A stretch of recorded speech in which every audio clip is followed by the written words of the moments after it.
we care like we never were. And something tell me I'm bound to perfection.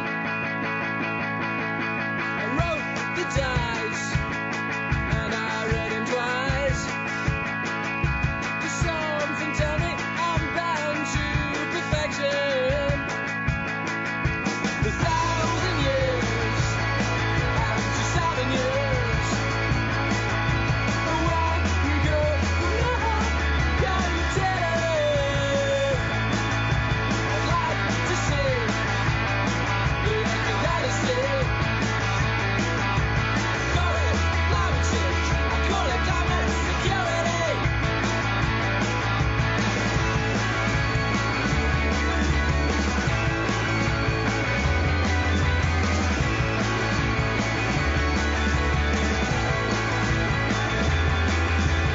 Got my town to follow your trail. Headed to Greenland if I have to. I like your lips, I like your smile. I hold you in my arms 'cause I love you.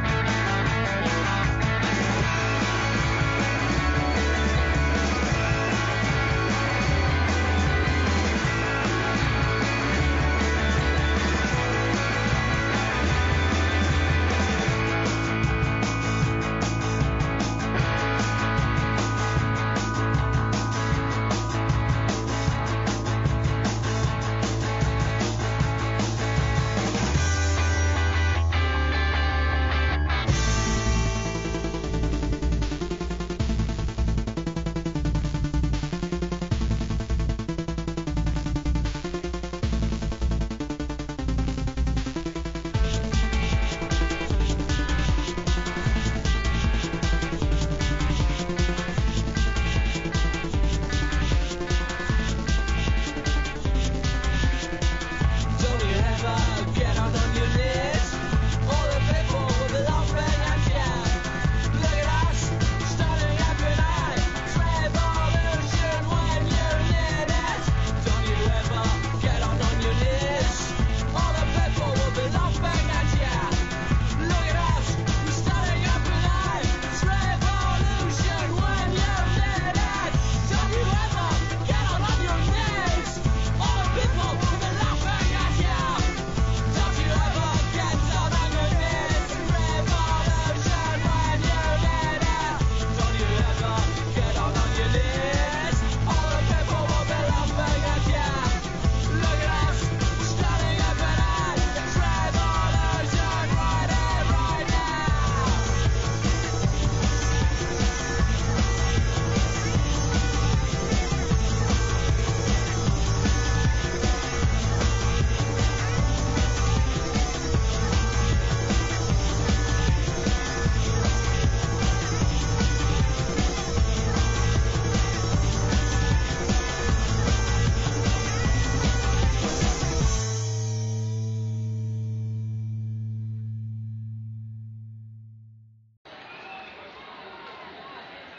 Now we care like we never were.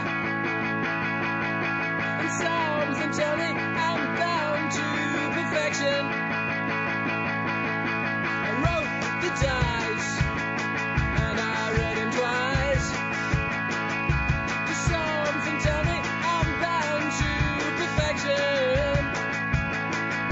The 1,000 years and 2,000 years. And when we go, can you tell it? I'd like to see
Et salut, bienvenue, c'est la revue de presse du monde moderne. Ouh, mais attendez, il semblerait qu'il y ait un peu trop de lumière. On est mieux là, hein? C'est le 14 février.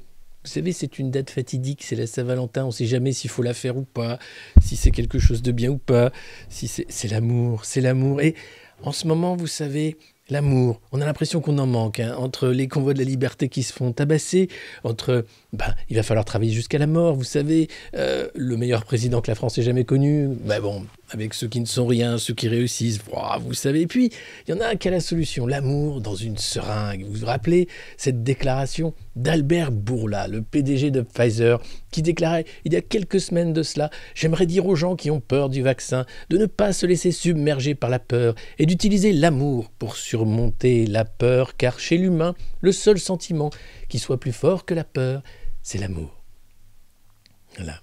Donc voilà, une revue de presse placée sous le signe de Saint-Valentin. On va parler de l'amour aussi, hein, du père Hamel, le procès en l'absence de ces tueurs qui sont morts puisqu'ils ont été neutralisés par la police.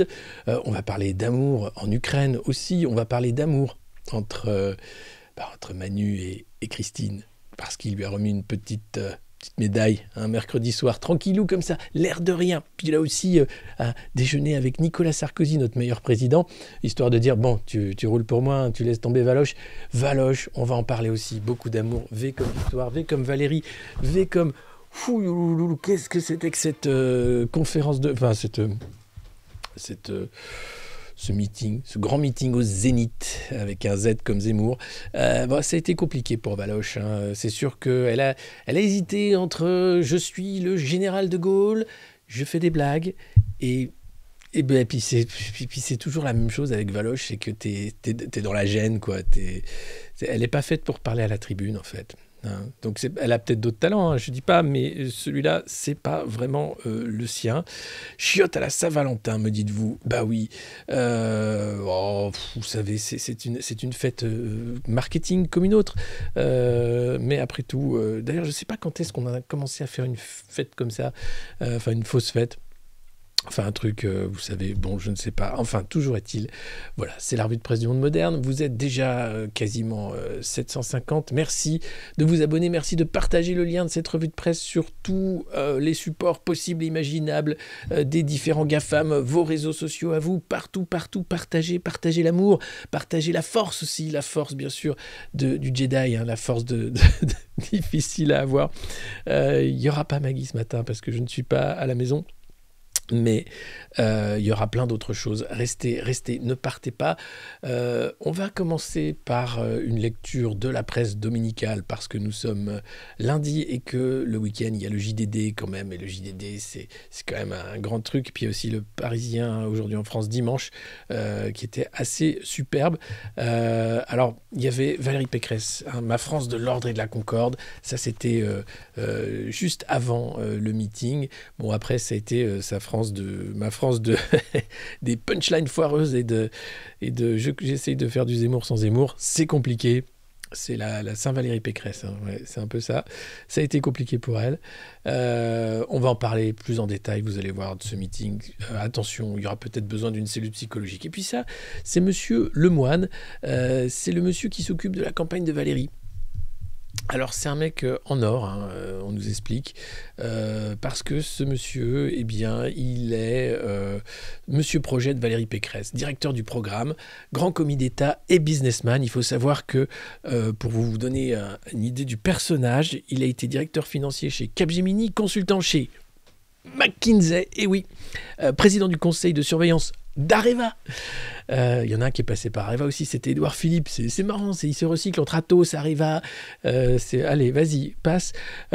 Puis, général de santé, Groupama et président du groupe Wendel, qu'il quittera en 2017. Wendel, c'est ce groupe où ils sont tous en train de faire un procès en ce moment, où il y avait le baron Sellière, ancien patron du MEDEF, hein, qui avait utilisé tout un système de planquage de fric à l'étranger, histoire de dire que, on a le droit, c'est légal. Oui, c'est légal. Plus t'as de la thune, plus tu peux planquer ta thune. Tiens, en parlant de société de la maltraitance, je ne sais pas si vous avez vu passer cette nouvelle. C'était je crois un mec qui a falsifié ses fiches de salaire pour pouvoir louer un appart à Paris, condamné à 4 mois ferme et je ne sais pas combien de milliers d'euros d'amende parce qu'il a falsifié ses fiches de salaire pour pouvoir louer un appart à Paris. Il payait son loyer, mais quand on voit les dossiers que demandent les propriétaires pour louer un appart, même Balkany ne pourrait pas en louer un. Non. Balladur non plus, Sarkozy non plus. Vous êtes en bracelet électronique? Ah non, désolé monsieur, on va pas pouvoir vous louer un appart. Alors, moralité, les gars, si vous voulez frauder, voyez grand, fraudez gros, parce que la petite fraude de genre je falsifie mes papiers et tout ça, c'est direct en tôle. Par contre, vendre des armes, récupérer du fric sous la table, tuer des gens, arriver à escroquer, mettre des millions d'euros de côté, ça, c'est quoi? C'est un petit bracelet électronique éventuellement, et même, vous pouvez après être un modèle pour les enfants. Par exemple, Carlos Ghosn, qui faisait la couverture du JDD, je crois, lui, c'était ça? Non, on a... Oh, attendez, on va passer par Carlos. Ces confidences explosives, ça c'était dans le JDD. Carlos Ghosn, peur de rien, qui expliquait que oui, vous vous êtes enfui alors, monsieur Ghosn? Non mais, dans quelle société on vit? Quand même, vous vous rendez compte, il y a des mecs qui manifestaient samedi pour les libertés. Ils ont été tabassés, maravés, comme lors des Gilets jaunes. Pareil, 3000, il y avait 7500 policiers, il y avait des blindés, il y avait tous les petits trucs de l'allemand, les tracteurs, les convois. Ils ont mis des bagnoles à la fourrière, ils ont dressé je ne sais pas combien de procès parce que, attention, il ne faut pas agiter le drapeau français, c'est un acte terroriste, quasiment. Et vous avez des escrocs qui font la une, et vous avez des escrocs qui sont courtisés. Balladur, on va en parler tout à l'heure. J'en peux plus en fait, ce monde-là de la corruption permanente. Je n'en peux plus. C'est dingue, c'est pas possible. Et je crois qu'il y a une obscénité des médias en plus qui me rend dingue. C'est pour ça que je fais cette revue presse tous les matins, parce que il faut parler, il faut faire de l'éducation aux médias. Et je trouve que là, on est tombé tellement bas. Mais rendez-vous compte, hier, vous aviez le meeting de Valérie Pécresse au Zénith et vous aviez le meeting de Jean-Luc Mélenchon aussi à Montpellier. 8000 personnes à Montpellier selon les Insoumis, entre 6 et 8000 on va dire. Pécresse, c'était 6000, 7000. France Info, le service public de l'information, n'a pas fait un article, pas une vidéo en direct du meeting de Montpellier. Par contre, il y a eu plus de 24 extraits sur le fil Twitter de France Info du meeting de Valérie Pécresse. Et il a fallu que je fasse un petit tweet en disant « dites donc France Info, c'est marrant, on aurait presque dit que vous avez shadowban Mélenchon pour qu'il fasse un petit article de 20 lignes avec une photo floue de très loin pour se rattraper ». C'est quoi ce délire? C'est le service public de l'info, c'est de la propagande. On est en train de faire cette élection, de toute façon, c'est simple. Vous regardez qui est à la une des médias, de qui on parle dans les médias. Macron, Zemmour, un peu Pécresse. Macron, Zemmour. Ça veut dire quoi? Ça veut dire que les médias veulent nous vendre un deuxième tour. Macron, Zemmour. Alors, j'espère que les Français vont aller voter. La majorité silencieuse, je ne sais pas qui ils sont, et qu'on aura un deuxième tour sans Macron. Parce que là, ça rebattrait les cartes. Ce serait plutôt pas mal. Peu importe qui est au deuxième tour. Mais tu vois, tu mets pas Macron. Et là, ça change tout. Enfin non, s'il y a Pécresse, c'est pareil. Mais vous allez voir. C'est évident que c'est ça. Donc c'est insupportable. Ça m'insupporte profondément. Et là, t'as Carlos Ghosn. Carlos Ghosn, qui est donc un modèle pour la jeunesse, comme je le disais, qui explique, très fier de lui, alors quand même, ce qu'on aimerait savoir, monsieur le président, le directeur général, c'est comment vous en avez fait pour les freins pour vous échapper. Alors il donne sa vérité et tout, vous allez voir, c'est génial. Son évasion. Vous n'avez jamais raconté certains détails de votre évasion ou du Japon, caché dans une malle transportée dans la soute d'un avion privé. Que pouvez-vous dévoiler? Beaucoup de gens ont dit qu'elle avait été mûrie de longue date. C'est complètement faux. J'ai pris la décision de m'échapper. Je ne sais pas comment il parle, Carlos Ghosn, en fait. Quelques semaines avant mon départ, en arrivant à la conclusion que je n'avais aucune chance d'obtenir un traitement équitable. Donc le mec est fugitif. Il y a une notice rouge d'Interpol qui l'empêche de venir en France, sinon il serait arrêté. Donc il se planque au Liban, où il est sûr de ne pas être extradé par la justice japonaise, et il donne des interviews. Et il explique « Ouais, je me suis cassé parce que la justice japonaise me donnait aucune chance. » Super. Et là, tu dis, petit joueur, il y en a qui ont des bracelets électroniques. Et là, il regarde Nicolas Sarkozy. Ouh, petit joueur, il s'est fait prendre, pas moi. Comment s'est déroulé le voyage? J'étais recroquevillé dans l'obscurité, mais à l'écoute. Je savais à quelle phase du plan je me trouvais. Quand j'ai entendu le bruit du moteur de l'avion, je savais que j'étais déjà sur la piste. Non mais c'est incroyable. Je n'ai pas eu peur de manquer d'oxygène. Il faisait un peu froid, mais par rapport à ce que j'avais vécu, ce n'est pas ça qui allait m'inquiéter. J'étais tellement outré de la façon dont j'avais été traité qu'il n'y avait pas de place pour la crainte. Super. L'abandon. Avez-vous le sentiment que la France ne vous a pas assez soutenu? Choupi. Choupi. Bah, en novembre 2018, pendant quelques semaines, j'ai reçu l'appui de Renault et de l'État français. Ensuite, il y a eu abandon. Cela a été décidé début janvier 2019, lors d'une réunion au ministère des Finances. C'était le moment où les Gilets jaunes effrayaient le pouvoir. Alors, Carlos Ghosn, le grand patron, les salaires élevés, vous pensez que les politiques agissent indépendamment du contexte? Il faut être sérieux.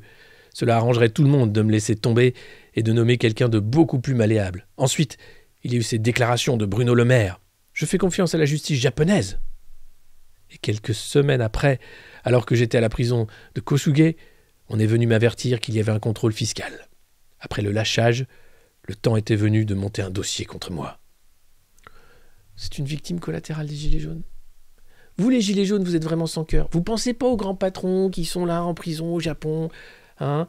Imaginez, vous auriez dû arrêter le mouvement, dire « Non mais c'est pas grave Carlos, tu as ta place parmi nous. » Bien. L'histoire aurait-elle été plus différente? Alors vous allez voir là, c'est... Un ancien président de la République est venu me rendre visite.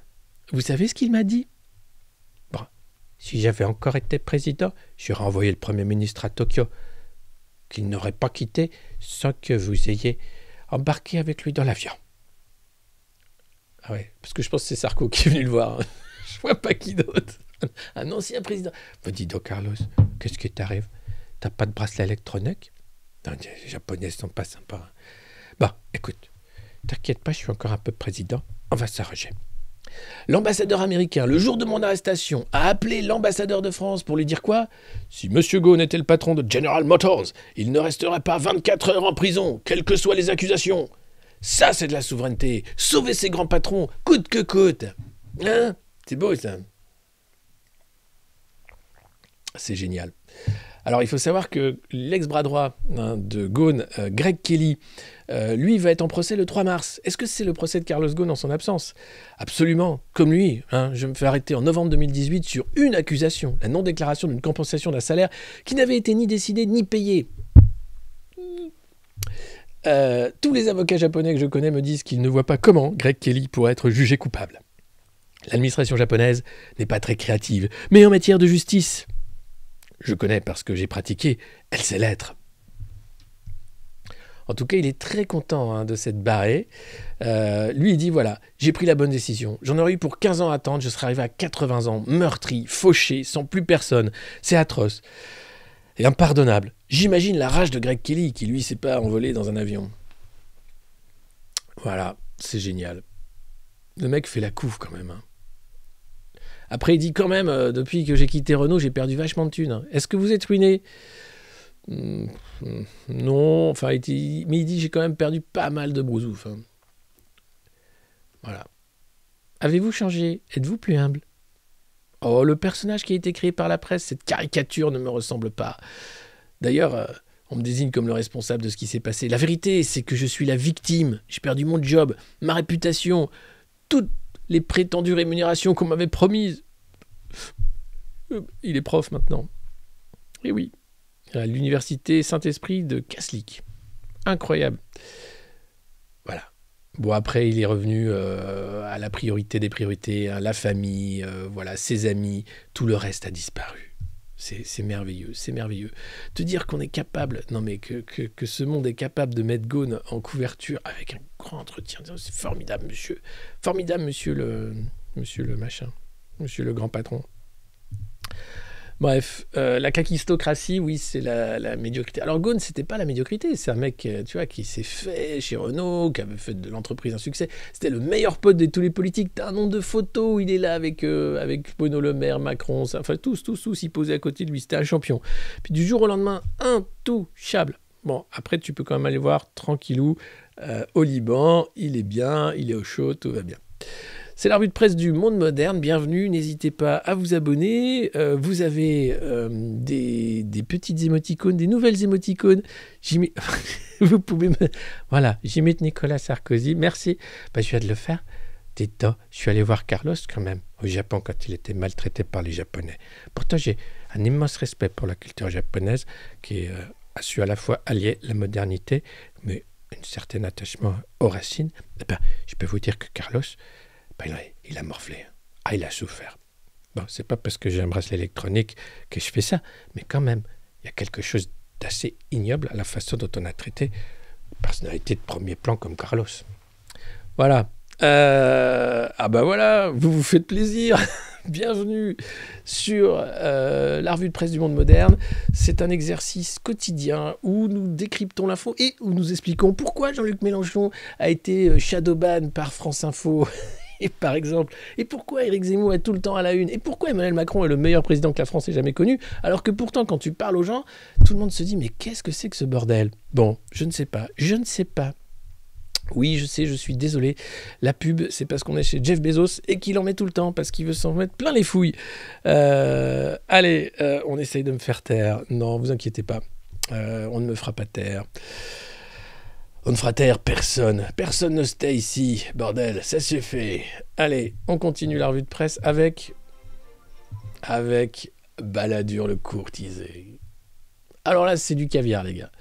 Installez-vous, prenez votre petite tasse de café. C'est Catherine Ney qui va rencontrer Édouard Balladur en son logis du 16e arrondissement. Et là, outre le fait que bon, ils ont 160 ans hein, d'âge en moyenne les deux, voire plus, où on sent qu'il y a comme une candeur passée, un amour entre les deux presque naissant.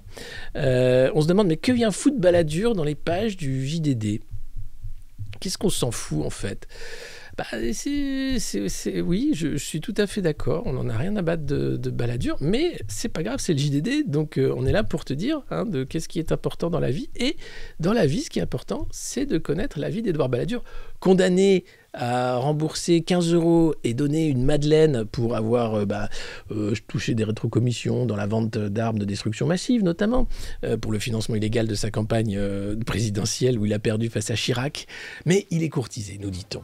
Alors, au 4e étage d'un bel immeuble art déco 6 entre le Trocadéro et la Tour Eiffel à Paris, Édouard Balladur reçoit. Le visiteur est introduit dans une grande entrée bornée par des portes vitrées, occultées de l'intérieur par des rideaux protecteurs de l'intimité. À peine entré dans le vaste salon, on est saisi par son atmosphère proustienne. On croirait que la duchesse de Guermantes vient de quitter les lieux. Moquette à ramage, fauteuil crapaud recouvert de velours cramoisi, canapé vert amande, profusion de coussins, guéridon Napoléon III, murs ornés de tableaux de photos familiales. Je reconnais un portrait de Titus, le setteur irlandais adoré, compagnon des années heureuses, dont Madame Balladur parlait comme du 5e fils de la famille. Je suis toujours averti du retour d'Édouard à la maison. Titus commence à s'agiter 5 minutes plus tôt. Édouard Balladur était alors le second Premier ministre de cohabitation de François Mitterrand entre 1993 et 1995. Celui qu'il est toujours de bon ton et même de rigueur d'appeler Monsieur le Premier ministre vous attend, inchangé malgré le temps qui passe et 3 côtes cassées à Noël au pied de son chalet chamonniard. Toujours ce regard ironique, son sourire en demi-lune et son élégance légendaire. Ce jour-là, tout en symphonie de gris, mélange de flanelle et de cachemire venu droit de Savile Row. Seule infidélité à cette mecque du raffinement britannique, ces célèbres mi-bas rouges de chez Gammarelli, le fournisseur des cardinaux à Rome, qu'il ne porte que le week-end. À l'orée des années 1990, il avait chargé la belle Monique Raymond de lui en rapporter quelques paires, épouse de son ex-collègue et ministre des Affaires étrangères lors de la première cohabitation, quand lui était ministre d'État, ministre de l'économie, des finances et de la privatisation. Jean-Bernard Raymond était ambassadeur auprès du Saint-Siège.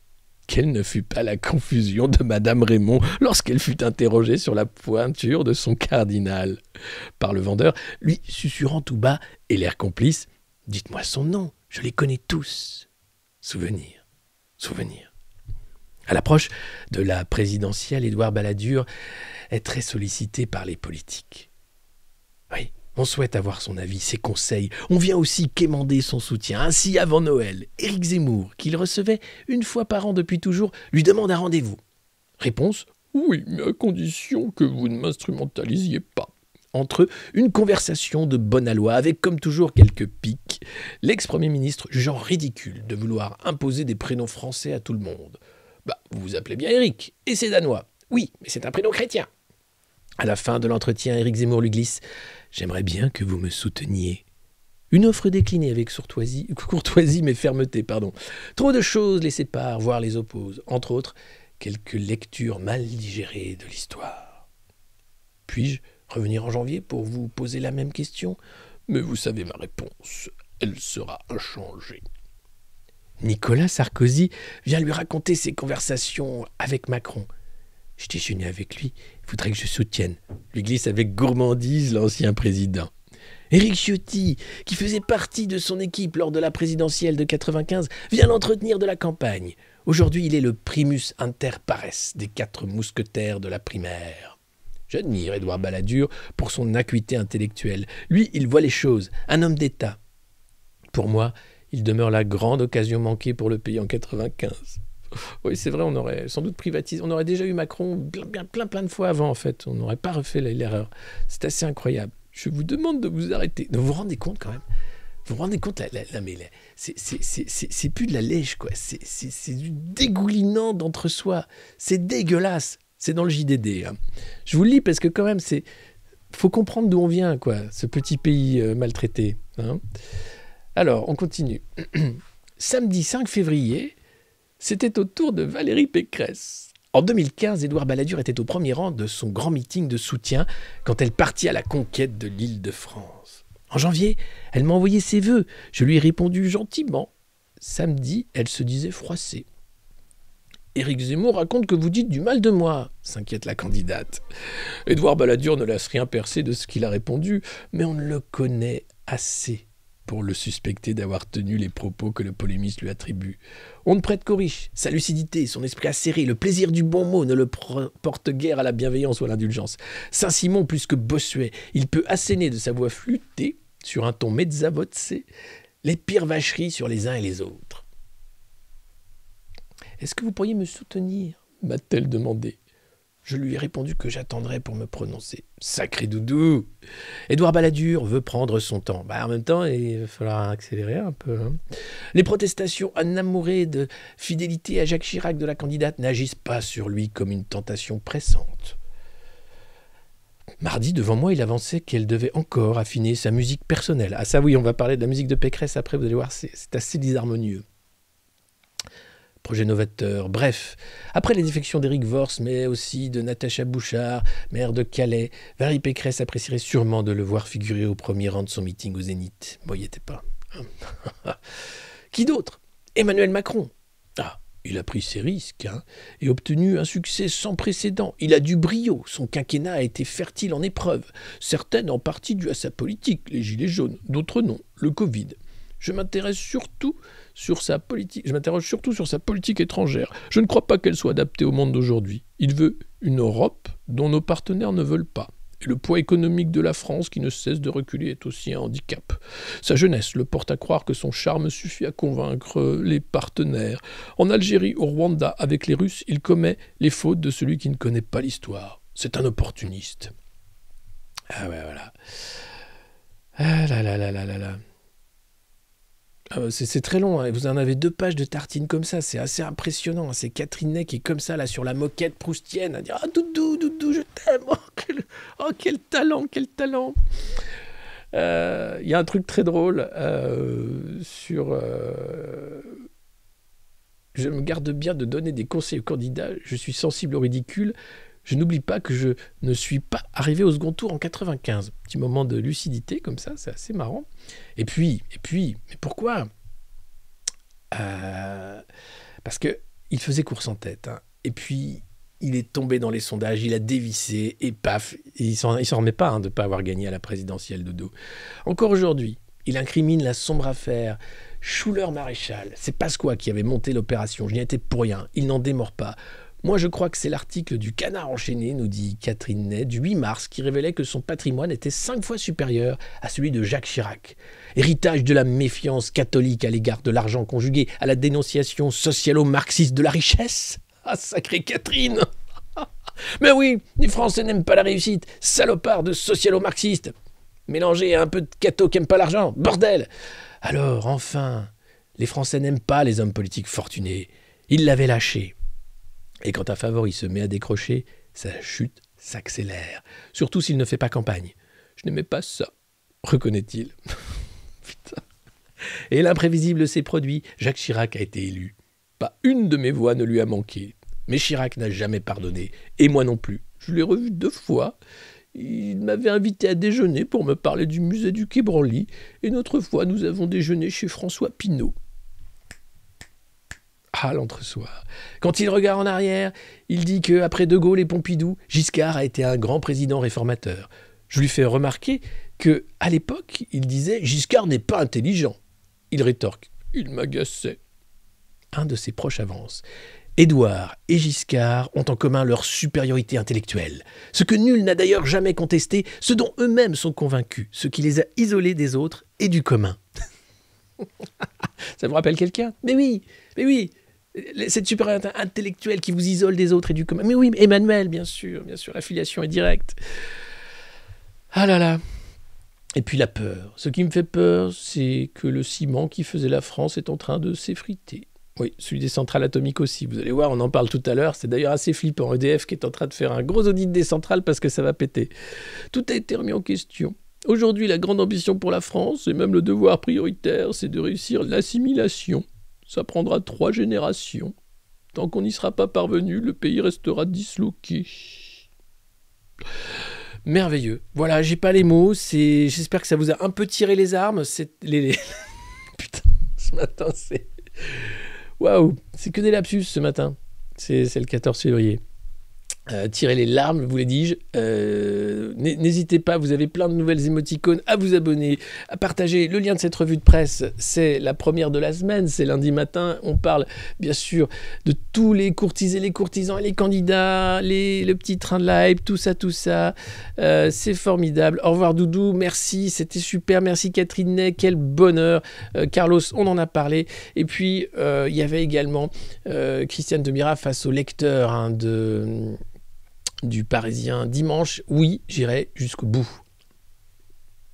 Voilà. Alors après, elle a un peu demandé l'union de la gauche aussi, on ne sait pas trop. Elle cherche quand même... ouais, c'est bon. Enfin, c'est pas... L'union de la gauche, bon, on verra où on y va.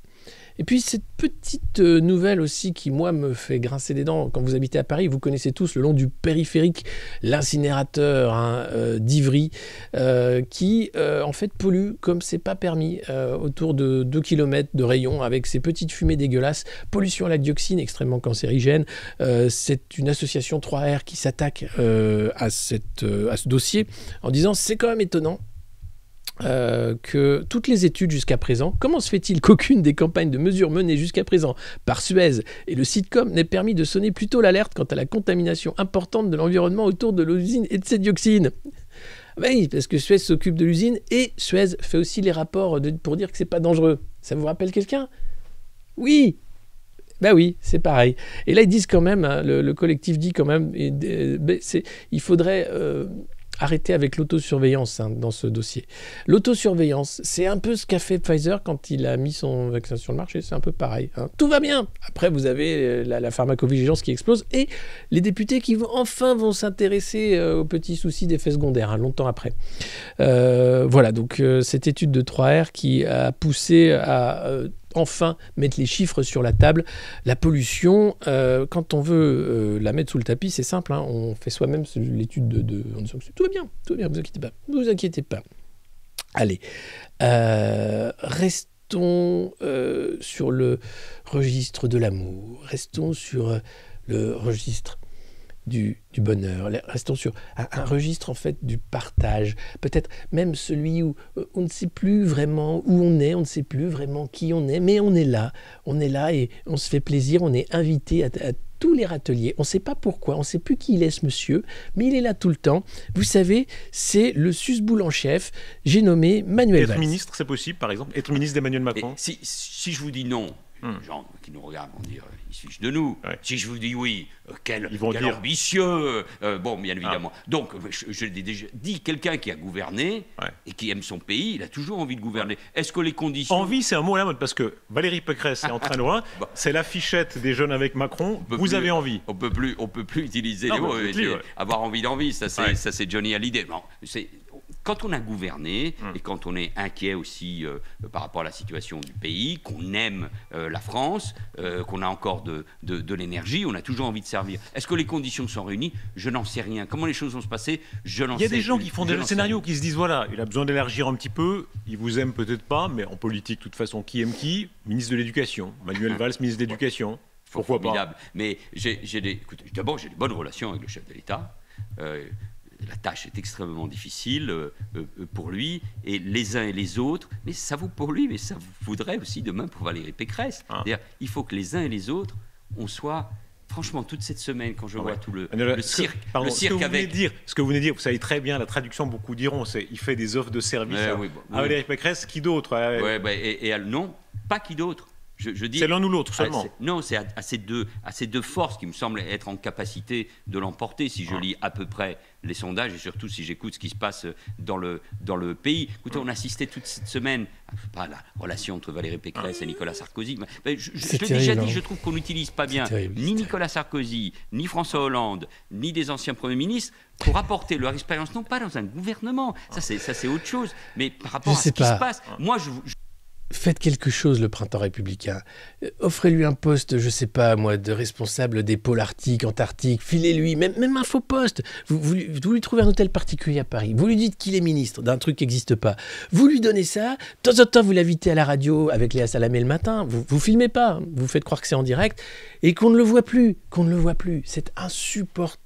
Moi, je ne supporte plus ce pays, je ne supporte plus ce cirque médiatique où on invite sans cesse les mêmes clochards. Manuel Valls, c'est un clochard. Il est là à dire « j'aimerais », vous comprenez, enfin quand même, on n'a pas utilisé Nicolas Sarkozy, ni François, ni surtout moi à bon escient, vous comprenez. Enthoven, Raphaël, non mais putain, les mecs sont invités tout le temps pour dire de la merde. C'est insupportable. Et après, tu t'étonnes que, en fait, ce pays vote Macron. Mais c'est fait pour. Regardez ce que vous avez à la télé. Éteignez les télés. Venez regarder la revue de presse tous les matins. Je sais, je vous montre ça, c'est comme un vaccin. Hein, c'est pour créer des anticorps, se rendre compte de ce qui ne va pas. Et là, tu fais, bordel, quelle horreur, mais quelle horreur. Manuel Valls, chaque semaine pour dire, j'aimerais bien bosser quand même. J'aimerais bien bosser. J'aimerais bien faire quelque chose pour mon pays que j'adore. Mais ton pays que t'adores, c'est l'Espagne, tu t'es barré. C'est la France, tu t'es barré. Va trouver un autre pays, va. Clochard. Bonjour tout le monde, bonjour, bienvenue sur la revue de presse du monde moderne. N'hésitez pas à partager le lien de cette revue de presse, de cette vidéo partout, à liker, à partager, à vous abonner, à venir de plus en plus nombreux à écouter la façon dont on nous parle dans la presse des oligarques et des milliardaires et dans leurs médias aussi, télé, radio. On va maintenant passer à un moment extrêmement difficile. J'espère que vous êtes prêts. Accrochez-vous. Alors on a... Cette revue de presse est quand même terrible, hein. Je ne sais pas pourquoi vous restez, mais on s'est tapé l'interview d'Édouard Balladur par Catherine Ney, l'interview de Carlos Ghosn, on s'est tapé Manuel Valls sur un plateau, et là, comme vous êtes des complètement malades, des mazos, vous adorez vous faire fouetter, on reste taper le meeting au Zénith de Valérie Pécresse. Vous êtes des dingues, et vous allez rester, vous savez quoi, parce que vous aimez ça en fait, souffrir. Et là, je vous garantis que pour ceux qui aiment souffrir, vous allez être servis. Alors là, c'était un truc de dingue ce meeting au Zénith. Pourquoi j'en parle ? Parce que c'était un truc de dingue. D'abord, l'ambiance. Attention, c'était une ambiance de dingue.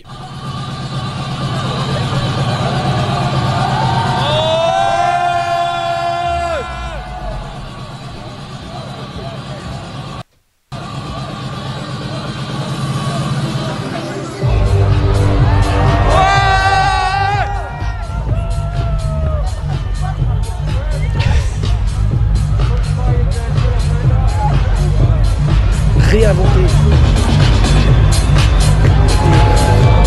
reprendre des cours de parler en public, ça va être compliqué. Bon, alors j'espère que vous êtes prêts, parce que... Vous m'avez manqué. Vous m'avez manqué. Vous m'avez manqué. C'est beau. Bon, allez, attention, c'est Malaise TV et Caisse de Grève qui nous ont fait un petit medley du meilleur de ce meeting. J'espère que vous êtes prêts les copains, c'est moche.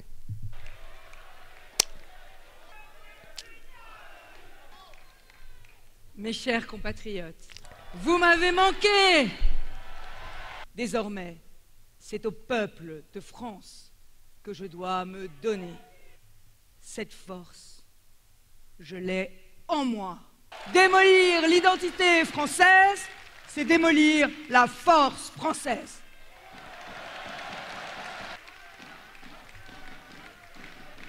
Oui, il y a toujours un risque à vouloir être grand. Nous sommes à la croisée des chemins. 10 ans, ce sera trop tard.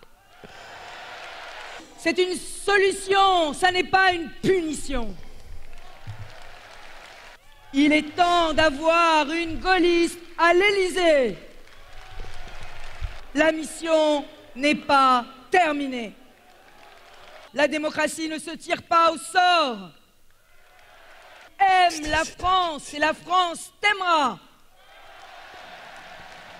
Nous sommes devenus le pays des victimes oubliées. La sécurité sera pour vous, l'insécurité pour les voyous. Marianne n'est pas une femme voilée. On ne fera rien de grand si nos chercheurs continuent de s'exiler. Travaillez plus pour gagner Allez, plus. un peu de Sarko. Sur tous les océans. La transmission. Rien ne m'arrêtera. Si, moi je t'arrête. Franchement, c'était...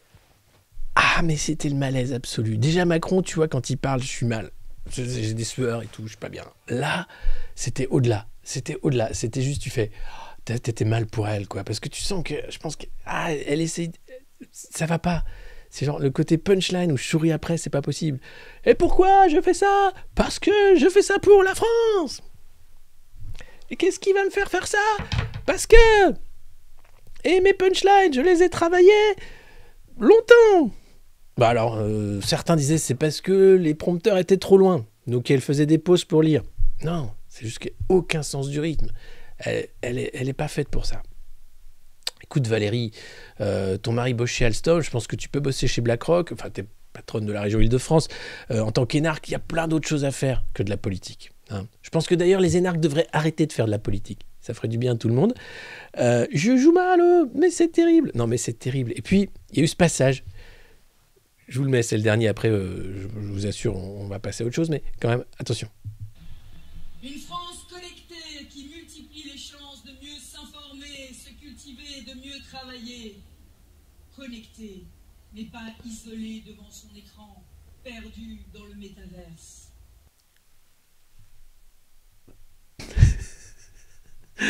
Perdu dans le métaverse. Waouh!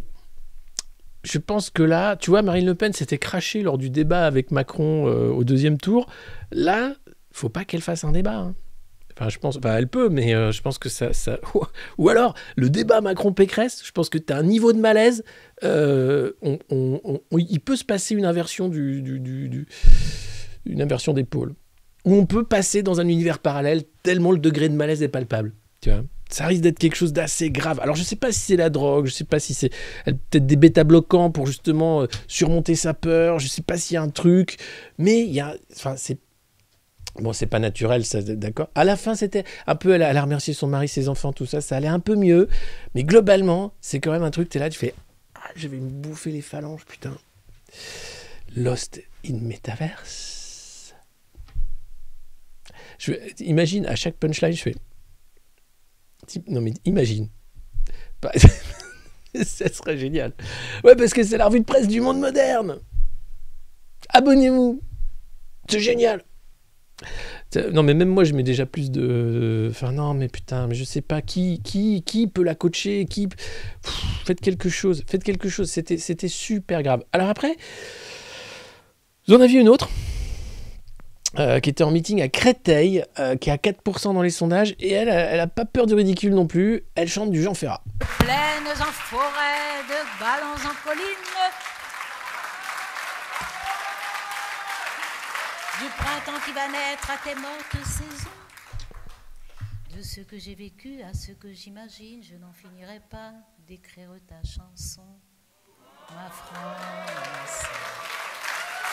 Celle du vieil Hugo tonnant de son exil, des enfants de 5 ans travaillant dans les mines, celle qui construisit de ses mains vos usines, celle dont Monsieur Thiers a dit qu'on la fusille. Ma France, Picasso tient le monde au bout de sa palette. Des lèvres des luards s'envolent des colombes. Ils n'en finissent pas, tes artistes prophètes, de dire qu'il est temps que le malheur succombe. Elle parle de la mine, bien sûr, elle parle de la mine, c'est la chanson de Jean Ferrat. Mais bon, c'est qu'à un moment, en fait, tu te dis, bon les gars, faut arrêter, hein, il s'agit d'une campagne. Hein, pour une élection présidentielle où on a le choix entre des maltraitants qui veulent nous faire bosser jusqu'à 70 ans, foutre en l'air la sécurité sociale et faire en sorte qu'on aille faire la guerre partout, et des gens qui disent peut-être la retraite à 60 ans, peut-être qu'on va faire autre chose, peut-être qu'on va arrêter avec von der Leyen hein, et la commission non élue qui nous oblige à faire des trucs dégueulasses. Je sais pas, mais mon cœur balance. En tout cas, allez voter, hein, tant qu'à faire. Vous avez plus que ça à faire, enfin, sauf si vous êtes perdu dans le métaverse. Bon, j'arrête. Je sais, c'est dingue. On a vécu un moment quand même ce week-end. Convoi de la liberté. On a revu des scènes, je vous l'aimais pas, mais d'une violence inouïe, où t'avais carrément Jean-Michel qui... alors là, je sors mon flingue, putain, fils de pute, sors de ta voiture. Donne-moi ce putain de drapeau français, salopard de terroriste de merde. Une enquête a été ouverte, hein, en disant, dis donc Jean-Michel, t'as sorti le flingue un peu vite quand même. Il dit, ouais, ben moi j'en ai marre. Plus la Bravem qui était là à dire « On est là pour te péter la gueule, connard !» Ben super, ben merci. Je croyais que vous étiez des forces de l'ordre. Oui, de l'ordre de la maltraitance. Ah, tout s'explique. En fait, vous n'êtes pas là du tout pour notre sécurité. Non, on est là pour garantir que les mecs qui s'en mettent plein les fouilles continuent d'être au pouvoir. Et que toi, connard, tu travailles pour eux. D'accord. Ah bah dans ce cas-là, je vous remercie, monsieur l'agent. Je vais récupérer mes papiers. Non ? D'accord, bon, tant pis.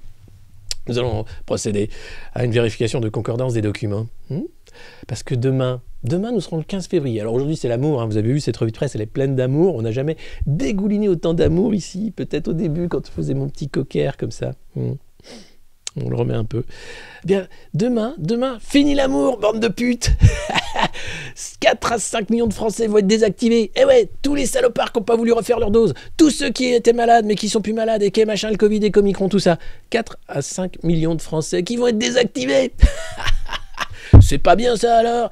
Du coup, il y a quand même des sénateurs LR qui signent une tribune dans le Figaro en disant « Bon, on va arrêter les conneries, ce serait bien que le pass vaccinal soit supprimé dès maintenant et qu'on n'atteigne pas le premier tour pour le faire de manière opportuniste et politique. » Seront-ils entendus ? Je l'espère. Il y a dedans le sénateur de Côte d'Or, Alain Houpert, et plein d'autres qui ont signé cette tribune à lire dans le Figaro, et je crois que c'est important parce que demain quand même 4 à 5 millions d'emmerdés de plus.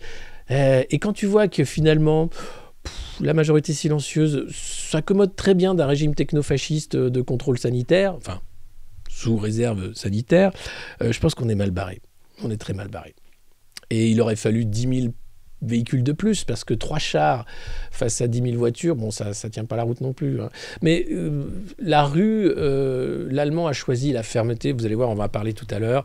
En tout cas, à boire. Il faut que je boive, c'est ça ? Le dos droit, pardon. Putain, c'est affreux. J'ai mis ces conneries. Maintenant, je vous vois dépenser vos poids de chaîne pour me faire des trucs comme un petit singe savant. Je trouve ça génial. Ben, je ferai ce que je veux. Je ferai Nicolas Sarkozy quand je veux. Voilà. Et vous êtes... ils sont pas belles, ces émoticônes là, toutes neuves que je vous ai fait pour la Saint-Valentin, enfin pour les garder. Je trouve ça super. Je suis ébouriffé par toutes ces nouvelles. Bah oui, non mais c'est même pas des nouvelles. C'est Didier Lallemand, il avait sorti tous ses gros jouets, et puis il a été d'une férocité qu'on lui connaît. Hein. C'est d'ailleurs pour ça qu'on le paye. D'ailleurs, il est obsédé par l'ordre à Paris. Vous allez voir, on en parle tout à l'heure, c'est un truc de dingue. Bon, sinon ça, c'est des Ukrainiens qui s'entraînent avec des kalachnikovs en bois. Ils s'apprêtent à se battre contre les Russes. Alors, ils attendent bien sûr la livraison des armes américaines, anglaises et allemandes, pour pouvoir faire la guerre, parce que pour le moment, ils n'ont que des armes en bois. Et c'est Joe Biden qui veut vraiment faire la guerre. Alors, au Congrès, ça se divise. Les médias américains commencent à refaire comme pour la guerre en Irak. Il faut faire la guerre contre les salauds de Russes. Mais comme c'est les Russes, que c'est pas les Irakiens, c'est pas pareil. Mais bon, on pourrait ne pas faire l'économie d'une guerre quand on voit les Jacques Attali de ce monde et les autres qui disent « Après la pandémie, une bonne guerre pour cacher la crise financière !» Oh, c'est dans les vieilles marmites qu'on fait les meilleures soupes. Hein. Putain. Et dans l'IB, aujourd'hui, un dossier pauvreté, carnet de campagne. parce que bon, c'est la Saint-Valentin et on parle quand même de sujets importants. On ne se prive pas de manger, mais de tout le reste. Avec des chiffres affolants, 1 enfant sur 5 en France sous le seuil de pauvreté en 2019. Les familles monoparentales, bien sûr, qui sont également plus pauvres que les autres, avec des témoignages, bien sûr, de gens qui ont perdu leur emploi dans des bassins d'emploi textile auparavant, où les usines ferment, et puis un salaire ne suffit plus, et puis le chômage ne suffit plus. Et là, on se retrouve dans une extrême précarité avec les aides sociales que chaque candidat de droite ou apparenté, ou même de gauche, voudrait réduire à peau de chagrin en disant « Mais travaille, chômeur !» c'est ta responsabilité, avec un taux de chômage qui est quasiment le même qu'en 2012, à l'époque où François Hollande voulait inverser la courbe du chômage. Mais comme on est en 2022, visiblement, c'est une grande victoire d'Emmanuel Macron. Allez savoir pourquoi.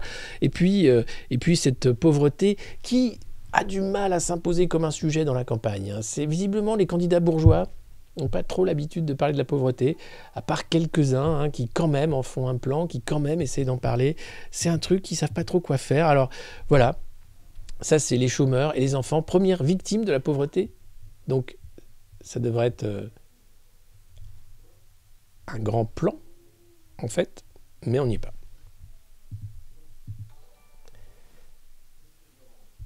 Et puis, la France et ses voisins européens, donc vous voyez différentes courbes de pauvreté. On n'est pas si mal lotis, 14% de pauvreté contre 21% en Espagne, et puis Union européenne 17%, Luxembourg 19%, étonnant. Et l'Allemagne 15%, le modèle allemand qui est pas loin de nous, ça c'est les lois Hartz. Alors on va bien sûr flexibiliser le marché du travail, on va bien sûr allonger la durée du temps de travail, mais ça ne résoudra pas le problème de la pauvreté. À Montpellier, Mélenchon qui voulait changer les indécis en insoumis, Geneviève Leguet qui le rejoint, Didier Mestou qui le rejoint, des gens de la société civile qui témoignent et qui sont là pour dire oui, on peut et on doit changer le monde. Et voilà que ce meeting-là, bizarrement, les médias en ont très peu parlé. On a beaucoup parlé du meeting de Pécresse, mais le meeting de Montpellier de Mélenchon, où pourtant lui, il lançait un grand plan contre le chômage, il expliquait que oui, les riches allaient payer pour la solidarité parce que c'est logique et que la caricature, elle vient de la réalité et non pas de son programme. Et puis, France Info, c'est le drame. Voilà, pas une vidéo, pas une note de blog, même pas un tweet, si à la fin, après que moi j'ai tweeté gentiment en disant « Dites donc France Info, ça se voit que là vous voulez pas parler du tout du meeting de Mélenchon à Montpellier ». Ils se sont fendus d'une petite dépêche de 20 lignes avec une photo floue, c'était génial, bravo le service public, on vous adore. Madame Veil, ça se voit quand même que vous roulez pour Macron, ça se voit aussi que les médias en général, ceux qui sont propriétés d'oligarques, roulent aussi pour un deuxième tour, Macron, Zemmour ou Macron-Le Pen, on refait le match. Le pays mérite mieux, franchement. Le pays mérite mieux et cette revue de presse mérite aussi davantage de visibilité, donc n'hésitez pas à faire le taf. Vous le faites déjà de manière exceptionnelle, mais partagez.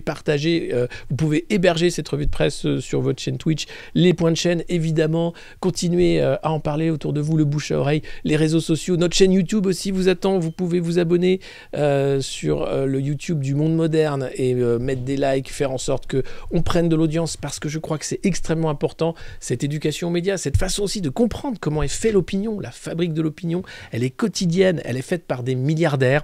Et ça ne peut pas changer tant qu'on n'aura pas inversé la vapeur. C'est difficile. Moi, j'ai l'impression de partir.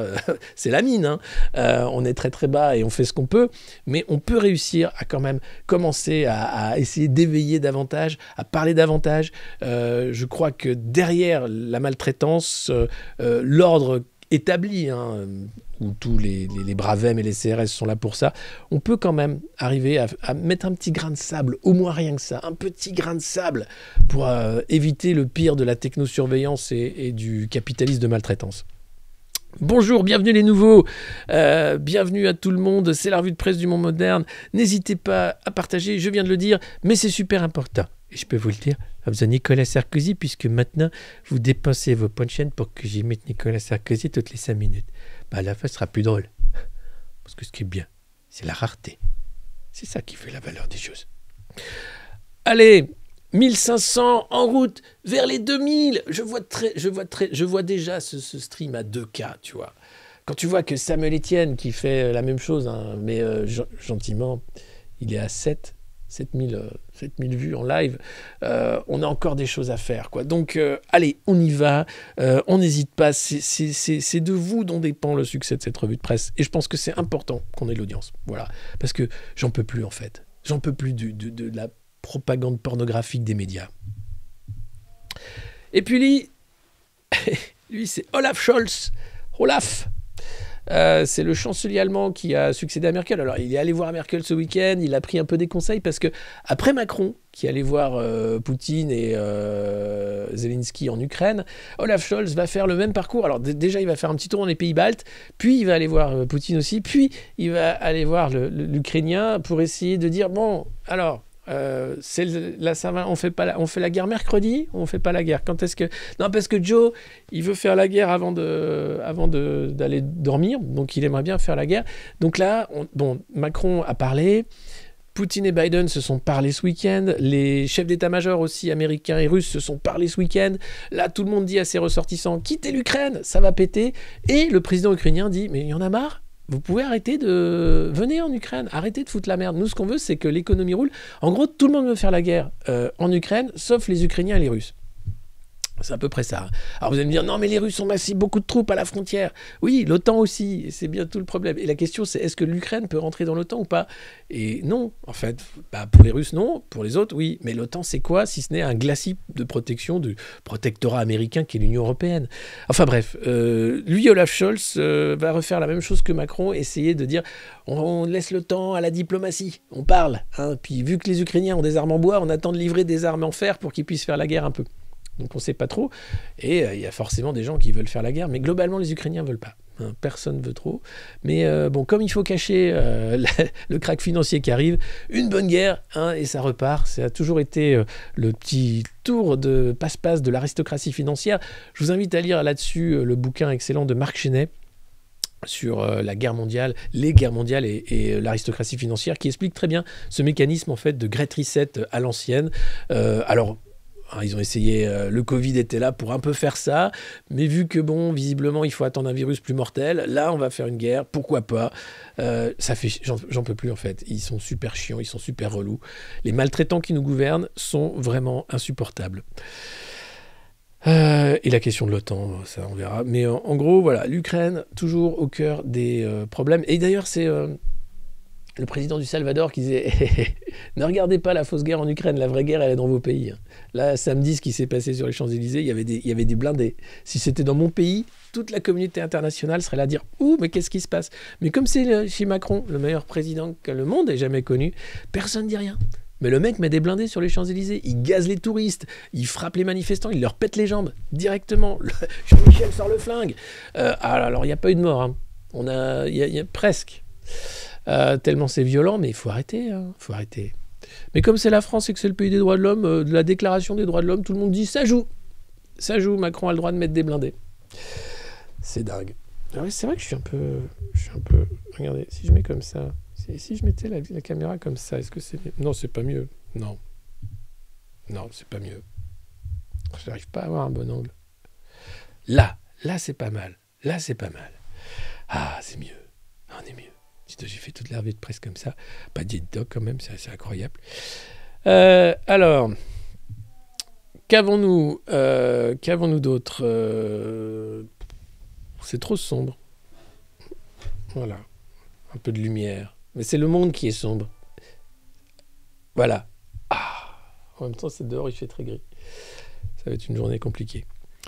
Ta caméra fait un reflet spectaculaire. Ah bon? Ou ça? Non? Oui, ils ont tué. Oui, quand vous êtes pacifiste, d'ailleurs, c'est souvent qu'on vous fait taire parce que c'est vous le problème.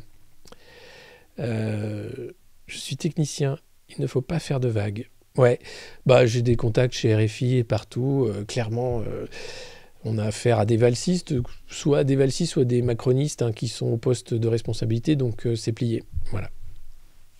C'est l'homme qui est sombre, pas le monde. Non, le monde est lumière, oui, c'est vrai. Enfin, les profondeurs océaniques sont peut-être pas super lumineuses, mais c'est vrai que derrière, on va parler hein, de la noirceur de l'homme avec l'assassinat du père Hamel.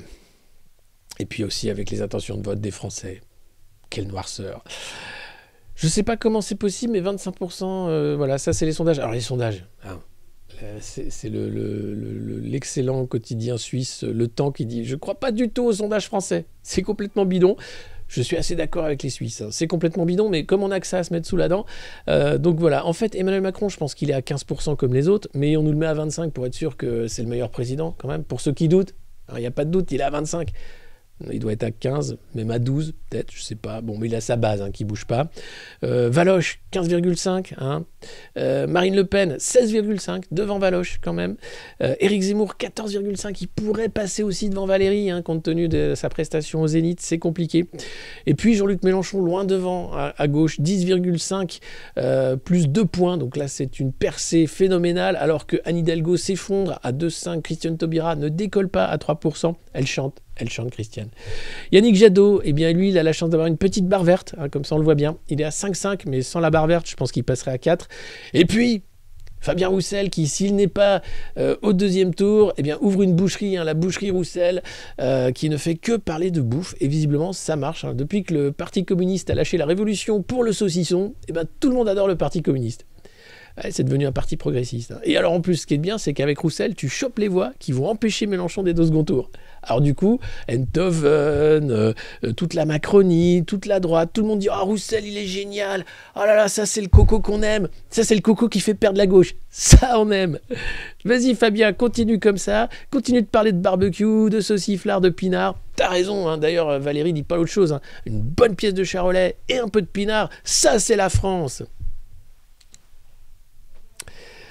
Enfin, à un moment, il va falloir parler d'autre chose que de bouffe, quoi.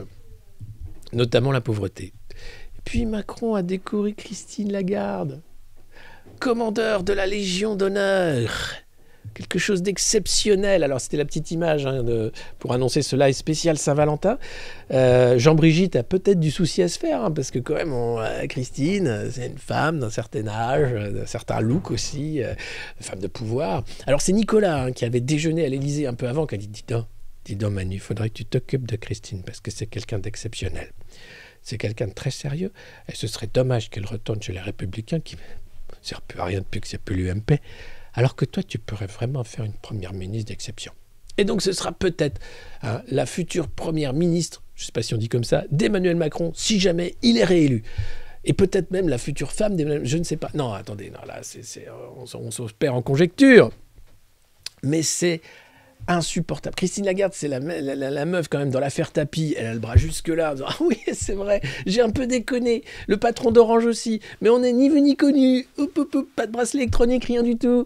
Ouais, ça a coûté quand même 40 millions à l'État, cette connerie. Oh, une broutille qui est exfiltrée. D'ailleurs, d'abord au FMI pour dire... la Grèce, faut payer la Grèce. C'est quoi ces conneries? Puis à la BCE pour dire, l'inflation, je gère. Bon, ça explose.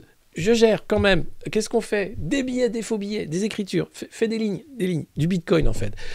Elle va peut-être... Alors, moi je serais elle, je refais une plateforme d'échange de bitcoin ou un truc comme ça. Non, elle revient en politique. Elle lance des petits messages. Alors elle a dit non, j'ai été élu à la tête de la BCE jusqu'en 2027. Je n'ai pas pour habitude de quitter mon poste. On attend de voir ça. Mais imaginez un second mandat d'Emmanuel Macron avec Christine comme Premier ministre. Imaginez les moments de souffrance qu'on va pouvoir se réserver. Ce côté, tiens, on va la faire la réforme de la retraite, tiens, on va la faire la réforme du chômage, c'était pas assez. Tiens, les mecs au RSA, ce que disait Valoche. Bon, t'as le RSA, faut que tu bosses 15 heures par semaine. Parce que sinon, t'es vraiment un branleur. Ça suffit là de payer les gens à rien foutre. Mais il n'y a pas de travail, madame. Non, mais si, on va t'en trouver un de travail, t'inquiète pas, tiens, tu vas miner... Tiens, à la mine, avec Timmy. Timmy qui travaille ce lundi, qui a fait son cycle de 24 heures et qui continue. Voilà, c'est grâce à des mecs comme lui que ce pays tourne. Donc voilà, tout ça pour vous dire qu'un deuxième mandat est possible, si vous ne bougez pas.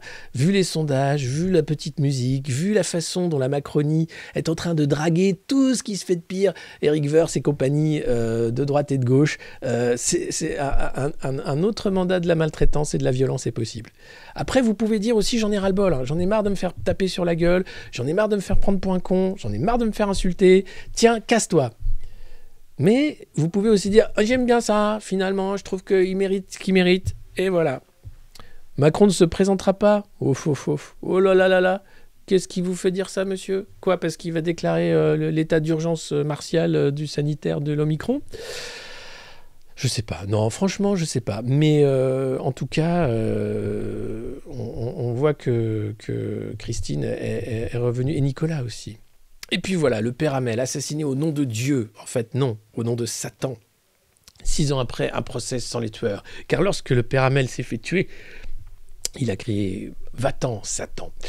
disant bien que quand on tue au nom de Dieu, alors c'est l'œuvre du diable et non pas de Dieu, parce qu'on ne tue pas au nom de Dieu. Voilà, c'est la base, hein. Les commandements, quelle que soit la religion, c'est « tu ne tueras point ». Et puis après, bizarrement, tout le monde se bousille tout le temps. C'est comme ça. Donc voilà, donc ce procès sans les assassins, puisqu'ils ont été tués par la police, le père Hamel et le fidèle qui avait été lâchement agressé par les 2 terroristes complètement zinzin de Daesh à l'époque, c'était lamentable. Le procès s'ouvre, encore la maltraitance, encore et toujours, avec voilà, des cerveaux faibles transformés en drones pour tuer. On dira ce qu'on voudra, mais on ne tue pas, enfin, on ne tue pas, ça suffit, il y a assez de bordel comme ça. 3 pubs. J'en ai marre des pubs. J'en ai marre, Jeff. Jeff, tu me saoules. Suspendre les annonces, voilà. Mais je peux pas faire ça tout le temps. Donc c'est compliqué.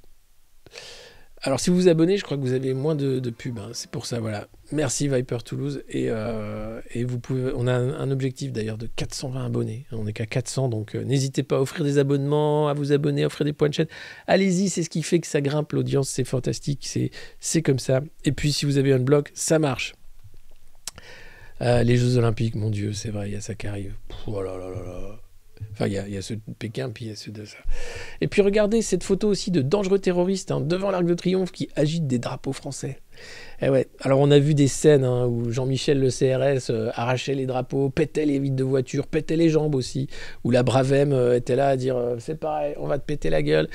Heureusement, Geneviève Leguet rejoint la campagne de Mélenchon. Elle était victime de ces violences policières lors des manifestations des Gilets jaunes.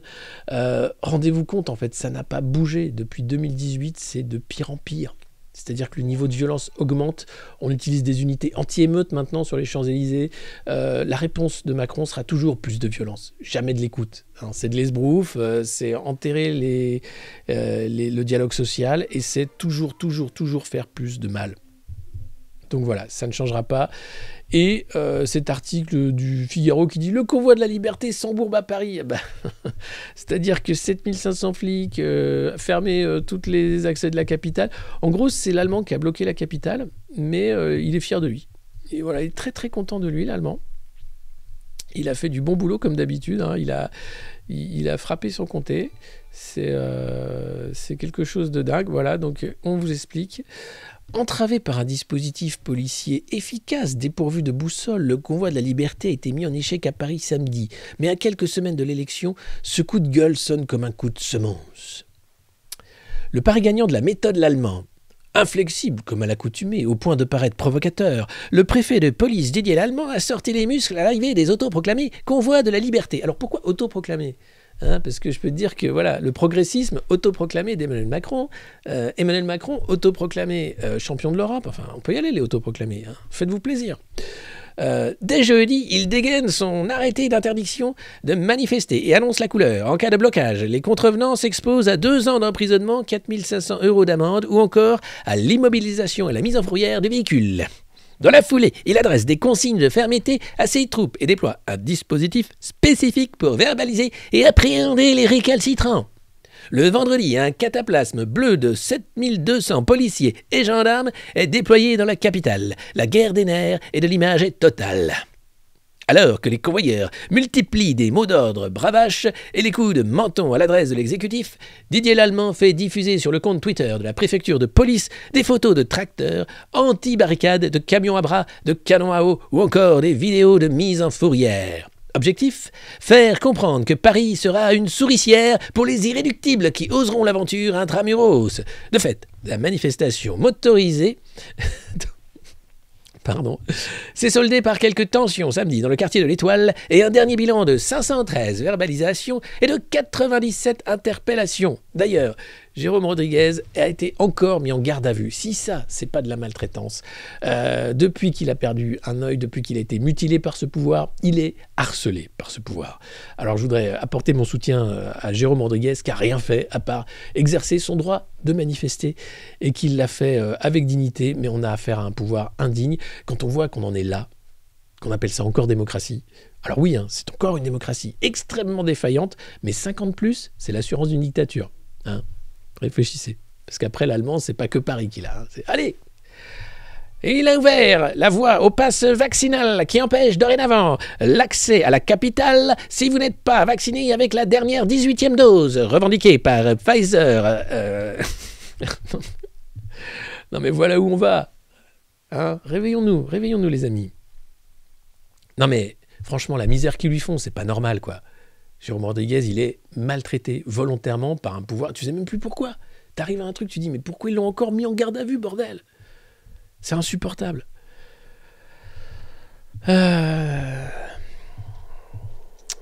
Oh, la tribune dont je vous parlais des sénateurs qui disent ça suffit avec Omicron, avec les voisins européens qui ont levé ces interdictions débiles qui ne servent à rien.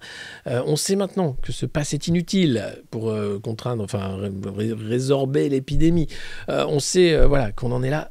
Virez-moi cette merde, on ne veut plus le voir. Alors, non, McKinsey a dit non, on attend un peu parce que ce sera mieux hein, qu'on fasse comprendre aux comptes français que c'est grâce à Macron qu'ils sont libérés juste avant le premier tour. Comme ça, ils vont vraiment voter pour lui, des fois qu'ils n'aient pas compris. Comme ça, on pourra vraiment mettre une dictature après. C'est super bien foutu. J'en peux plus. Ah, ça, c'est le campus cyber. Regardez-moi ça. Regarde-moi ça comme c'est beau. C'est des tours, hein, c'est des tours qui servent à rien. Et alors, c'est la France qui a décidé de se doter, un peu comme Israël, d'un campus de la cybersécurité, Cyber Campus. Je ne sais pas comment ils appellent ça. Et donc, c'est globalement un projet immobilier et de blanchiment d'argent de start-upers. Il fallait que ce soit un projet privé-public avec une gouvernance agile. Il fallait aussi que le campus cyber puisse être une entreprise profitable pour ne pas dépendre des subventions d'État. Donc l'idée, c'est de réfléchir à la cybersécurité des banques, hein, notamment. Donc les banques ont investi. Donc l'idée, le mec est allé voir le promoteur immobilier en disant « Ouais, je vais faire le campus cyber à la demande d'Emmanuel Macron. » Lui, c'est Michel van der Bergen, un président du campus cyber. Il a bossé dans la cybersécurité avant, je ne sais plus trop où. Et il a fait rentrer les boîtes du CAC 40 en disant « Oui, on va acheter des bureaux là-dedans, alors que tout le monde télétravaille. Hein. Mais c'est pas grave. » Donc ils ont acheté les tours. Enfin, ils ont loué les tours. Et puis, ils vont faire bosser des boîtes pour... Oui, c'est un peu trop lumineux, je trouve, quand même. Ils vont faire bosser des boîtes pour la sécurité et notamment les banques en disant vous allez investir pour que les chercheurs travaillent pour vous, pour votre cybersécurité. Et puis après, bien sûr, l'armée, la police va aussi chercher des petites startups de la cybersécurité. Voilà. Oui, taux de suicide. Mais non, mais enfin, l'ordre de la maltraitance va très bien. Hein. C'est le problème, c'est que les gens ne veulent pas se rebeller, hein, se révolter contre cet ordre, comme s'il n'y avait pas d'autres policiers, enfin pas d'autres mondes possibles en fait, pas d'autres alternatives. Voilà, je cherche mes mots, vous êtes nombreux aussi ce matin, il faut dire plus de 1500, c'est formidable. Merci beaucoup. Oui, on tient à nos yeux, on tient à notre intégrité physique, c'est-à-dire que ce quinquennat a permis de faire entrer dans la tête des gens que manifester était dangereux. C'était plus un droit, c'est un danger pour toi. Ouais, les campus start-up. Bah oui, le campus, ça c'est dans le sud, c'est un énorme... en fait, généralement, c'est pour blanchir de l'argent mafieux, hein, et puis faire aussi de la finance, avec un peu d'immobilier foireux, en disant hey, on va créer l'avenir du futur, pourvu qu'on ne se perde pas dans le métaverse. Sacré Valoche. Qu'est-ce qu'on ferait sans elle ? Qu'est-ce qu'on ferait sans tous ces mecs-là ? Je pense qu'on vivrait bien. Et puis tiens, en parlant d'immobilier... La Tour Triangle, je ne sais pas si vous entendez parler, pardon, c'est un peu parisien cette revue de presse ce matin, mais la Tour Triangle, c'est un énorme truc en béton et en verre hein, qui va défigurer Paris vers Porte de Versailles, je crois. Alors, ça a 14 ans de débat pour dire, mais bordel, qu'est-ce que c'est que ça ? Et là, les architectes se défendent en disant, mais quand même, cette tour nécessite 3 fois plus de béton et d'acier que n'importe quel autre projet immobilier. C'est pas très écolo. Et ils disent, attendez... Peut-être que c'est 3 fois plus de béton et d'acier, mais c'est du béton éco-conçu. Hein, et c'est vachement bien foutu, parce que la tour, elle a tous les labels européens du vert hein, et du durable. C'est génial, parce qu'elle est dans un secteur durable, hein, où tu vas pouvoir venir en éco-mobilité, comme on appelle ça. J'en peux plus aussi. Ce vocabulaire du greenwashing, tu vois. où tout est éco-machin, hein, un éco-LBD. Ah ouais, c'est fait avec du plastique recyclé, ça t'arrache l'œil, mais c'est en plastique recyclé. Super, ça a tous les labels européens, génial. Pareil, la Matraque, regarde, c'est ultra léger, c'est du polystyrène compensé, refagoté par Michelin, et bam, ça t'arrache un œil comme ça, l'air de rien. Super, c'est éco-conçu, merci monsieur l'agent. Et voilà, et puis tiens, ton passe vaccinal, c'est éco-conçu aussi. Hein. L'ARN, c'est totalement éco-conçu, il n'y a aucun problème. Alors ça, c'est génial aussi pour toi. Le gaz lacrymo, totalement éco-conçu. Un peu de cyanure, tout ça, on emballe ça avec un peu de gaz écolo. C'est fait avec du P2H. Tiens, vas-y, hop, manifeste. Non, parce que souvent... alors quand tu as des manifs d'agriculteurs, des fois, les mecs arrivent avec du purin, tu vois, ou ils balancent aussi de la bouse sur les CRS, donc on pourrait avoir un gaz lacrymo dégueulasse. Mais voilà où on en est quand même. Donc la tour triangle va voir le jour, enfin, c'est formidable, un peu comme le PR en Finlande, qui va peut-être enfin se mettre en route. Alors ça devait être fin février, ce sera en mars, c'est le dernier retard du retard, mais bon, on n'en est plus à ça près. Et puis cet article... qui moi, m'a laissé dans un océan de perplexitude. Vaccin ARN, d'autres promesses. C'est la chronique d'Alexandre Mignon. Alors attendez, je vais vous lire l'article et vous allez voir la conclusion. C'est là où je suis extrêmement perplexe. Voilà. C'est à propos de la sclérose en plaques. Alors, Alexandre Mignon est un professeur de médecine spécialiste en réanimation à l'hôpital Bichat. Donc c'est un réanimateur, mais voilà ce qu'il nous dit sur les promesses de l'ARN. La sclérose en plaques est une maladie démyélinisante du système nerveux diagnostiquée en France chez 2500 nouvelles personnes par an et qui touche environ 100 000, plutôt des femmes jeunes. La myéline qui entoure les fibres nerveuses, qui permet la transmission de l'influx nerveux, est détruite par un processus immunitaire qui peut être déclenché par une infection virale. Et oui.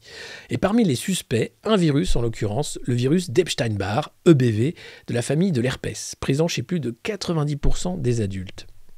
L'infection a lieu à l'adolescence, une primo-infection qui se manifeste par une mononucléose infectieuse, la maladie du baiser, qui guérit spontanément. Donc il n'y a pas de risque, voilà, c'est un petit virus de l'adolescence, beaucoup de gens l'ont eu et apparemment tout le monde s'en fout. Mais dans tous les cas, l'ADN viral persiste à vie dans l'organisme, dans les lymphocytes B, où il coexiste avec les chromosomes et peut s'y intégrer.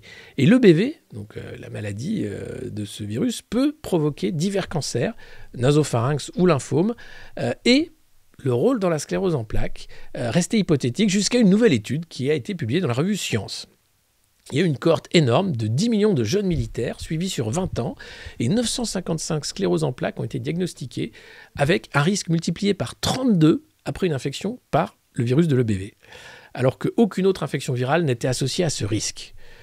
Donc, voilà, on commence à avoir des preuves que des virus bénins peuvent créer à terme des maladies très graves. Donc, ça pourrait être le cas du Covid aussi, on ne sait pas. Mais en tout cas, on commence à avancer la connaissance sur les virus et les liens avec des maladies neurodégénératives. Alors, un vaccin contre EBV pourrait-il protéger contre la survenue d'une sclérose en plaques ? Aujourd'hui, Moderna teste un essai de phase 1. Sa technologie ARN, un ARN vaccinal, code pour 4 protéines de surface virale, induisant une réponse immune empêchant l'infection et la persistance du virus dans l'organisme. L'idée, c'est de flinguer le virus avec l'ARN. Mais la route est encore longue entre l'absence de modèle animal, puisque l'EBV est un virus strictement humain, et la connaissance encore imparfaite de cette maladie, la sclérose en plaques. Et puis, cette phrase de conclusion, qui là, moi, me lève les poils. Je ne sais pas si vous êtes prêts. Alors, je sais, cette revue de presse, ça a été déjà extrêmement maltraitant depuis le début. On a tout eu. Mais là, vous allez avoir la petite phrase qui, normalement, vous fait aussi lever les poils. Et là, tu te dis, mais c'est pas possible quand même.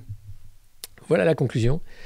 Il conviendra aussi de s'assurer que l'ARN exogène ne déclenche ni maladie auto-immune, ni cancer, dont le virus est déjà rendu responsable.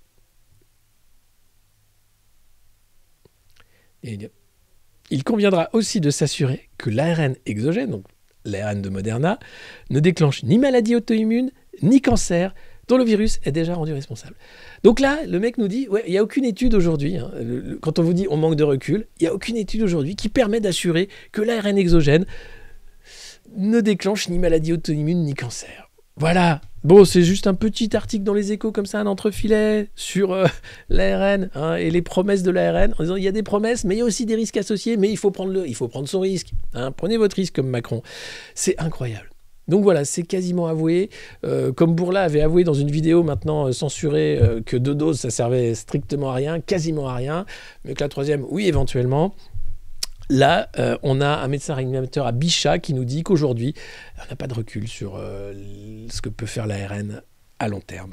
Voilà, c'est super bien foutu, je trouve. C'était si vous n'aviez pas assez le seum. Est-ce que c'est la revue de l'amour? Et puis, la Chine, toujours premier sur la déconne, qui a mis en quarantaine une ville. Et résultat, ils font flamber les prix de l'aluminium, parce que c'est des malins, les Chinois. Donc ce qu'ils ont fait, c'est qu'ils avaient surproduit en fait à des prix très bas. Et puis là, 3 300 $ la tonne d'aluminium. C'est un record historique, hein, bien sûr, parce que la Chine a mis en quarantaine la ville de Baise. Ça s'écrit B-A-I-S-E, comme Baise. Mais alors peut-être ça se prononce Baise. Alors, on va dire la ville de Baise ou la ville de Baise, je ne sais pas. Capitale de l'aluminium du sud du pays. Et donc, ils avaient réduit aussi la production dans d'autres usines pour faire flamber le prix. Et alors, un truc dingue, après avoir inondé le monde d'aluminium bon marché pour étouffer la concurrence, l'empire du milieu restreint donc les exportations. Malin les Chinois. Mais il n'y a pas que, parce qu'attention, au moment où l'incertitude grandit, il y a la Russie, figurez-vous, qui est le 2e producteur mondial. Et là, ça tombe bien, il y a l'Ukraine pour faire encore plus flamber le prix de l'aluminium. Est-ce que c'est bien foutu? Et oui, c'est le géant Rusal, géant russe de l'aluminium, hein, qui commence à se dire il y a des sanctions qui pourraient être prises contre lui, histoire de bien foutre en l'air l'économie internationale. C'est super bien foutu, avec en plus le prix de l'électricité qui va faire encore plus flamber les prix de l'aluminium. Il faut savoir que l'aluminium est présent dans à peu près tous les produits finis que vous achetez dans le commerce, à peu près partout. Et donc ça va encore faire exploser davantage l'inflation, et que l'aluminium aussi est énormément énergétivore, utilise beaucoup d'électricité, et en Chine, l'électricité est produite par le charbon. Alors en France, on a de la chance. Nous, en France, on produit l'électricité avec des centrales nucléaires. Et là, EDF vient d'annoncer qu'il allait lancer un audit de toutes ces centrales, parce que jusqu'à présent, en fait, c'est un algorithme qui disait où il fallait un peu regarder ce qui se passait. Mais comme il y a eu plusieurs réacteurs fermés cet hiver, que la production d'électricité est au plus bas, quasiment comme si on était en train de construire le parc nucléaire, tellement on produit peu, parce qu'il y a des problèmes de corrosion des circuits d'eau, de refroidissement, et il y en a partout. Et là, EDF s'est dit, bon, ce serait bien quand même qu'on sache un peu où est-ce que ça pourrait péter, parce que l'algorithme n'est pas très fiable. Donc ils vont lancer un énorme audit qui va coûter très très cher, avec derrière Macron qui promet 6 nouvelles centrales, qui veut prolonger la vie des centrales au-delà de 50 ans, et EDF qui se dit ok, mais bon, on vous garantit pas que ça pète pour un moment, hein. Après vous faites ce que vous voulez, hein. C'est de l'électricité pas chère, c'est écolo, c'est éco-certifié, hein. Même l'Europe a donné le label vert à l'énergie nucléaire, donc nous on est totalement dans les clous, hein. Mais si ça pète à travers. Donc on va être bien, plus les parcs éoliens bien sûr. Ah, ce monde qu'on nous propose, ce monde qu'on nous prépare, ce monde où peut-être nous allons nous perdre dans le métaverse, avant d'être perdu avec un pass vaccinal. Alors il ne faut pas oublier que Valérie Pécresse, hein, elle est quasiment pour la vaccination obligatoire, elle est pour le pass vaccinal, elle est pour que les bénéficiaires du RSA travaillent 15 heures par semaine, elle est pour l'allongement de la durée du travail et bien sûr la diminution de la retraite. Bref, on est bien, on est très bien, et c'est pour ça que tous les matins on fait cette revue de presse. C'est la revue de presse du monde moderne, c'est en live sur Twitch à 9h ou presque. Vous pouvez vous abonner bien sûr, vous pouvez aussi nous aider sur Patreon, vous pouvez également hurler partout que vous êtes fan de cette revue de presse du monde moderne, faire venir vos amis, votre famille et tout le monde, vous abonner sur nos réseaux sociaux, les chaînes YouTube et ailleurs, mettre des pouces bleus, vous dire combien j'aime que vous soyez nombreux chaque matin, c'est important que vous soyez de nouveau abonnés, que vous soyez aussi les anciens, je sais que vous êtes là, c'est l'ES. On pense à vous, à ceux qui sont à l'hôpital, à ceux qui souffrent, à ceux qui ont bien des emmerdes dans la vie, à ceux à qui cette revue de presse fait du bien. Et bien voilà, j'espère qu'on va continuer longtemps comme ça, y compris après la campagne présidentielle, parce que si on se retape 5 ans de maltraitance, peu importe qui sera le maltraitant en chef, on aura besoin, bien sûr, de moments de respiration comme celui-là. En tout cas, Merci à vous. Je vous dis à demain pour une autre revue de presse. Ensuite, ce sera plus compliqué dans la semaine. J'espère qu'Antoine pourra être là, mais mercredi et jeudi, je ne pourrai pas être au poste. Voilà. Peut-être je ferai des trucs le soir. Je verrai comment je peux me démerder. En tout cas, merci beaucoup. La revue de presse du Monde Moderne, vous la connaissez. Maintenant, elle est presque de renommée et d'utilité publique. Elle n'est pas encore remboursée par la Sécurité sociale, contrairement au service de Zoï, la start-up créée par Ismaël Emélien, qui a le statut d'entreprise à mission. Eh bien, le Monde Moderne n'a pas encore le statut d'entreprise à mission, et pourtant, je pense qu'on fait beaucoup pour le moral des Français. En tout cas, à demain. Zoï, pas Zork. Encore un truc avec un Z. Écoutez, je vous propose deux choses. Soit on se quitte avec un petit bout du discours de Valérie Pécresse sur la jeunesse, soit on se quitte avec une chanson de Christiane Taubira qui reprend Jean Ferrat, soit on se quitte là-dessus et on est quitte. Hein, qu'est-ce que vous en pensez? Oui, non, je ne comprends pas. Ah, il y en a qui ont chopé toutes les nouvelles émoticônes, ça je trouve ça très très chouette. Merci. Non, merci. Valoche, vous voulez Valoche? Le métaverse, allez, un petit coup de métaverse. Si, quand même. Je pense que je vais le garder parce que c'est un peu comme c'est la magie. Hein. Attention. Une France connectée qui multiplie les chances de mieux s'informer, se cultiver et de mieux travailler. Connectée, mais pas isolée devant son écran, perdue dans le métaverse. Ce petit regard de côté. Valérie. Bon allez, c'était une revue hardcore ce matin, en même temps c'est la Saint-Valentin, déconnez pas, aimez-vous les uns les autres, hein. Ne tuez personne, ne faites pas la guerre, c'est mal la guerre, sauf si vous avez beaucoup d'actions dans les entreprises de fabrication d'armes de destruction massive, sinon la guerre c'est nul. Allez, à demain, ciao.